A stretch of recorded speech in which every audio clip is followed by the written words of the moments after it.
All right, Coach. Let's go to the offensive side of the ball and talk about what we will see in 2013. With the guys we've got coming back offensively, we expect to be more explosive than we've ever been. We think it's the best group of skill players we've ever assembled together on one team. And then we've got 6 senior offensive linemen coming back that have played a ton of football in this conference. So when you put those two traits together, we think we've got a chance to be really exciting and, like I said, make more big plays and be more explosive than we've ever been. Start off in the trenches with those 6 seniors. Right in the middle with Skeeter Sellers, who's a 3-year starter at center, coming back. Just a really, really good player. And he's being pushed by Nathaniel Worrell, who's in his 2nd year after transferring to us from Southern Miss. Nathaniel's a coach's son who can play every position on the O-line, is a tremendously hard worker. And, it wouldn't surprise me to see Nathaniel get in the mix somewhere, and he's really pushing everybody and just a good football player. At tackle, we got 3 seniors coming back, and Taylor Burnett. Taylor's got some All-American mention in some publications this offseason. He was having a tremendous junior season last year till he got a shoulder injury and had to play the rest of the year with a separated shoulder, but he's coming off his surgery healthy. We expect big things out of him. Ethan Corcoran's been a 2-year starter and has been steady as a rock. He's shown great leadership this offseason. And John Gustavus is perhaps our most talented offensive lineman. He came to us last year as a junior college transfer, and he'll be a senior this year. So John really brings a lot of athletic ability to our offensive line. On the inside at guard, we've got John Marks coming back. He'll be a redshirt sophomore out of Thomasville. By the end of the year last year as a freshman, John was really, really one of the better guards in this conference. We got Devin Myers coming back as a senior. Alfonso Irby's moved over from the defensive side the last 2 years and is really a talented physical offensive lineman. As he continues to learn that position, we think he can really be a good player for us. And then we signed a junior college guy by the name of Dustin Tubby from East Central, who's really talented, and he's in the mix at guard and tackle. So we think we've got a lot of depth right there, a lot of competition, a lot of leadership, and we think the attitude's right with that group, and we feel strong. And then we're adding 6 highly recruited freshmen to that group that'll be here in the fall, and those guys can play, and I would expect some of them to play this year. They're coming here to play. They're big, they're physical, they're athletic, and we think they're going to really add to it. Moving from there to quarterback, we feel like we've got 2 of the best quarterbacks in the country. We got a 6th-year senior in Gary Johnston, who's really made a ton of plays. This will be his 2nd year now, coming off a knee injury, so he's really, really healthy and ready to have a great senior year. And then Kyle Caldwell will be a true junior.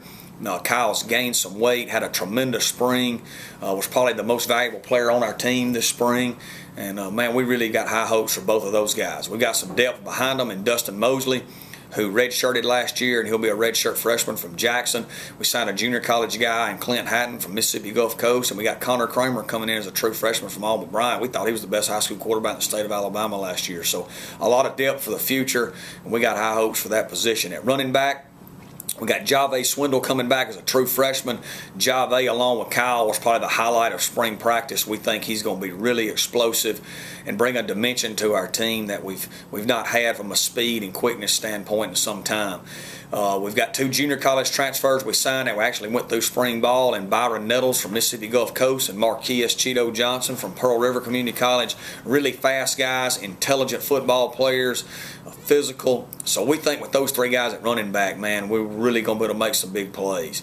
At the tight end, fullback, H-back position, we've got Ty Morgan coming back, who was a starter at the end of the year out of Sweetwater. He'll be a true sophomore. Ty had a great freshman season. He's really gotten stronger. We think he's going to be a real force to be reckoned with for the next 3 years. Tyler O'Neill is back at that H-back, fullback spot.